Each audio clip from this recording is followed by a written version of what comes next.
In today's episode, we're going to be talking about being able to garden no matter where you live, how little or much space you have. Let's get started.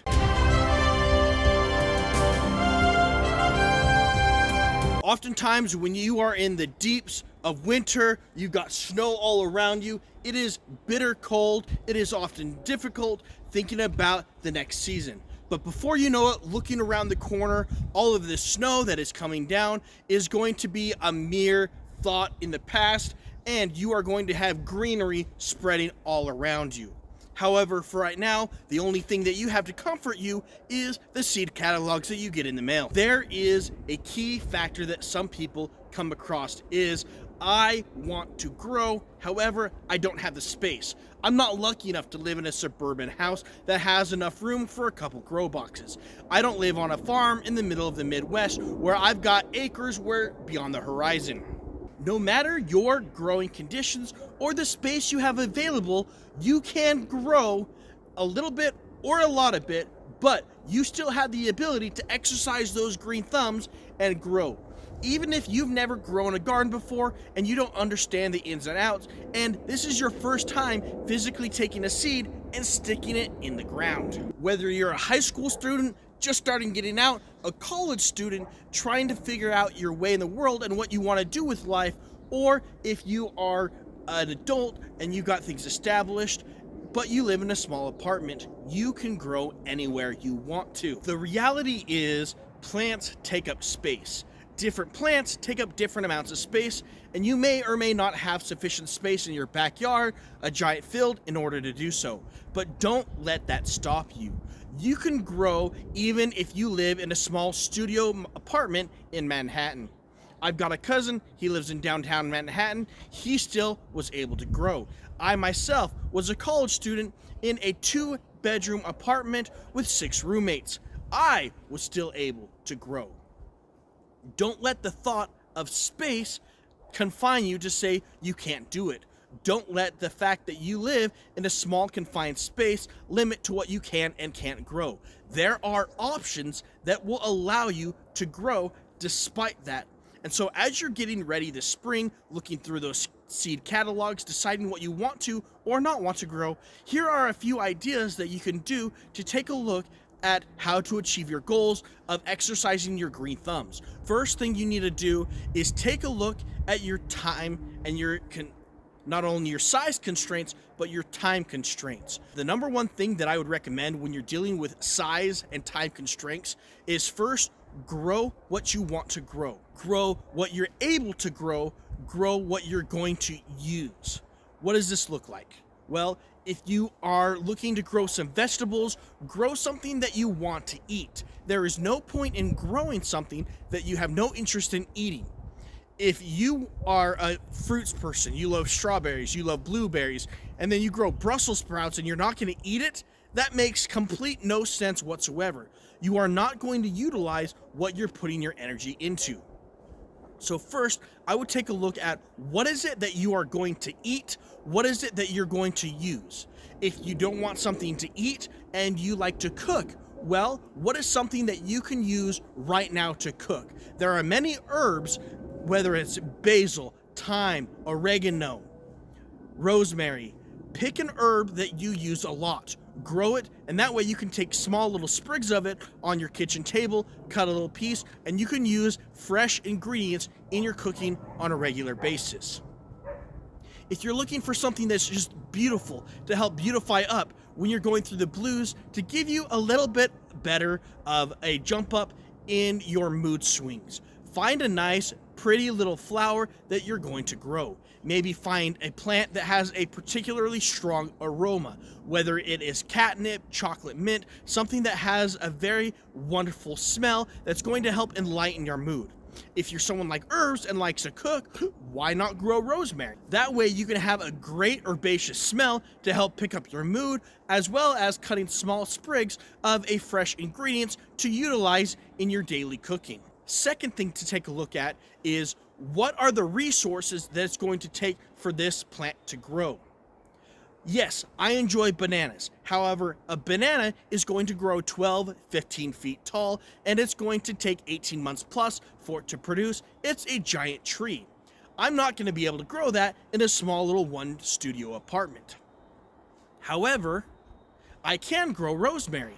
That requires a small pot, easily watered, with moderate light systems, and you can keep it in a relatively small contained area. Let's say that you like eggs, you enjoy protein. Grow some green onions. You can cut those green onions. Let's say you like protein shakes. You can grow wheatgrass. Has a relatively short harvest time. You can use it on a regular basis, and you can set it right on your countertop to let it grow. So not only take a look at what you want to use, what you want to eat, but do something that you have the physical constraints to do. Also, you may want to consider taking a look at something that is going to have a relatively short cycle when it comes to harvesting. Wheatgrass, it takes several weeks from the point in time of planting in order to actually growing. You can take some of your wheatgrass, cut it up, blend it up, and have it in a nice protein smoothie. When you're taking a look at herbs, you can go ahead and grow rosemary, thyme, oregano, and you can get it to harvestable size in a relatively short period of time. Whereas if you want to grow apples, that's going to take years in order to get from a tree to grow the fruit, and it also has a very large time constraints that you may or may not have the space or ability to grow. Now that you've taken a look and identified what you want to grow, take a look around at your house. Take a look at inside your apartment. Do you have a balcony that you can grow stuff on? Do you have a porch that you can grow things on? Or are you constrained to a little 2-foot by 2-foot space of a windowsill right above your kitchen sink in your small studio apartment? Do you have a closet that you can grow in? Take a look at space around you that you can turn into usable living space to allow you to enjoy it. One of the things that I personally did is I had an apartment, 6 people, that was a very cramped 3-bedroom apartment complex. There were 6 of us, 2 people to a bedroom, for a total of 6 people using an apartment complex. Livable space was not very large, and it was very tight, constrained space. So I had 2 locations that I could grow. I had a small porch, as well as I had my closet inside my bedroom. So this is what I personally did in order to be able to grow while still a college student. I asked my other roommates if they were okay with it. I talked to my landlord if he was okay with it, and he allowed me to have several pots on top of my porch. And so I had several pots that I put soil in, and I grew a tomato plant. I ended up growing a blueberry plant. I grew a couple things in there. I wanted some other things that had pretty quick rotation, but took up a very small amount of space. So I ended up growing those indoors.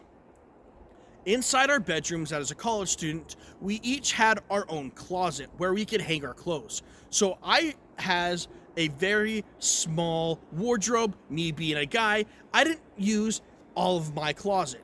And so what I ended up deciding is to turn half of my closet into a greenhouse. My closet was split into 2 tiers. I had a bottom rack and I had a top rack where I could hang clothes inside my closet. What I ended up doing is I went down to my local Home Depot, my local Lowe's, whatever your big box store is, whatever your hardware store is that you use. I went down and I got 1-inch PVC pipe. I got 1-inch PVC connectors, and I went ahead and built myself a small little rack that I could put 10 by 20 trays in, that I could go ahead and put plants in.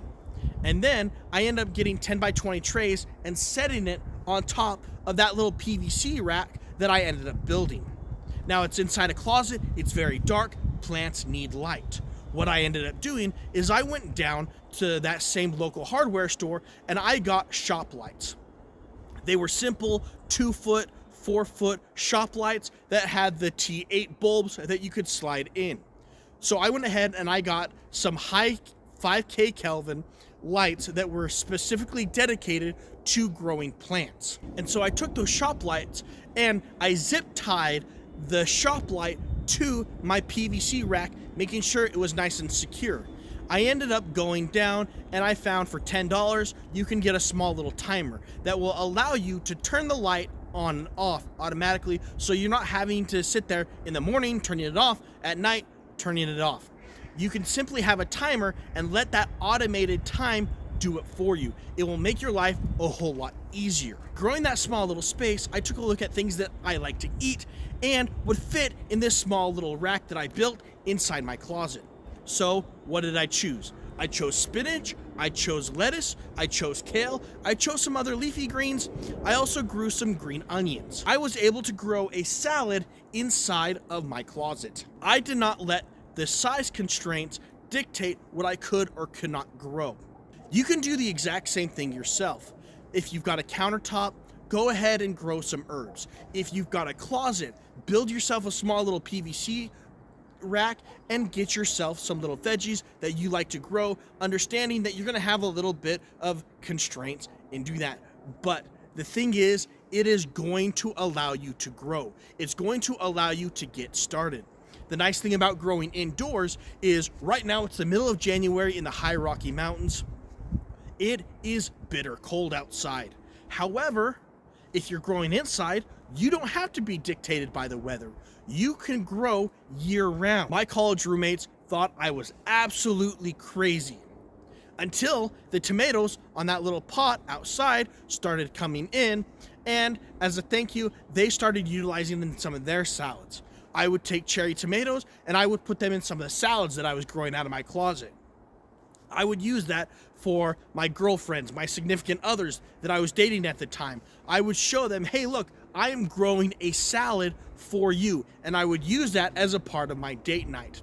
That helped me in my dating as a college student. I wasn't the jock, I didn't have the muscles, I didn't have those other things, but I had a uniqueness that helped me in the dating market that some of these guys didn't have. Let's say that you have roommates that are super allergic to plants. Let's say that you've got animals that are always getting in the way. You physically don't have the space anywhere in your apartment or wherever you're living to grow anything, which I doubt it. However, let's assume that that is the case. Even that will not prevent you from being able to grow. In modern day, there is no excuse for that. If you live in the United States, I would almost bet you, in fact, I would guarantee you that if you live in the United States, even in many places in Canada, North America, in places of Western Europe, community gardens have become widespread use. Within my house right now, where I live right now, there are 10 community gardens within a relatively close distance. Within a mile of my house that I have living right now, there are 2 community gardens within 1 mile that the local city municipality has set aside so people can come and garden to try and improve. They've taken empty, abandoned lots and have turned them into gardens so that way people can grow vegetables and take them home and eat them.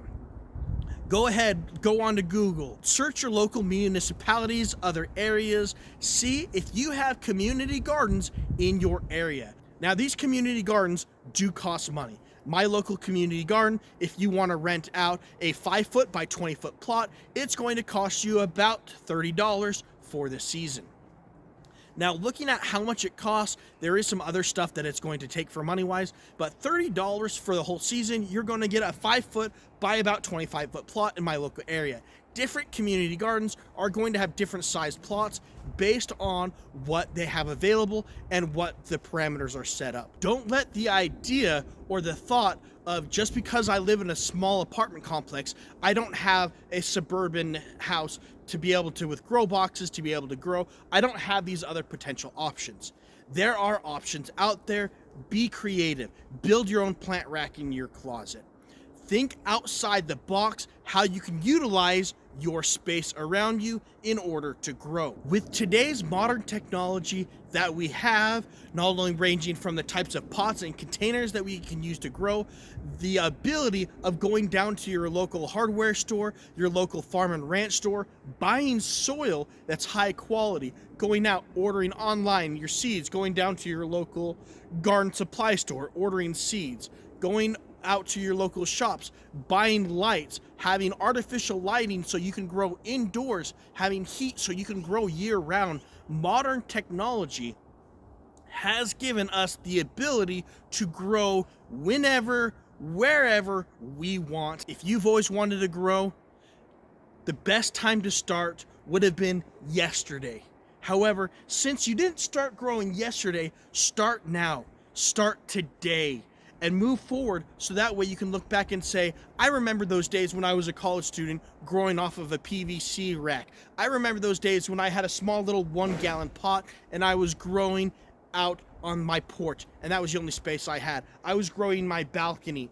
Start today and utilize that. Start to gain that experience, and it will continue on the trail for a lifelong of joy, desire, and learning of not only working with your hands, but eating the physical food that you grew. Thank you so much for joining us today here with Ewell Acres. If you're gaining value out of these videos, please don't forget to subscribe, click on that bell for notifications, share these videos with others so that way we can help to spread this knowledge and learn and grow with each other. Thank you so much for your time, and we look forward to seeing you next time.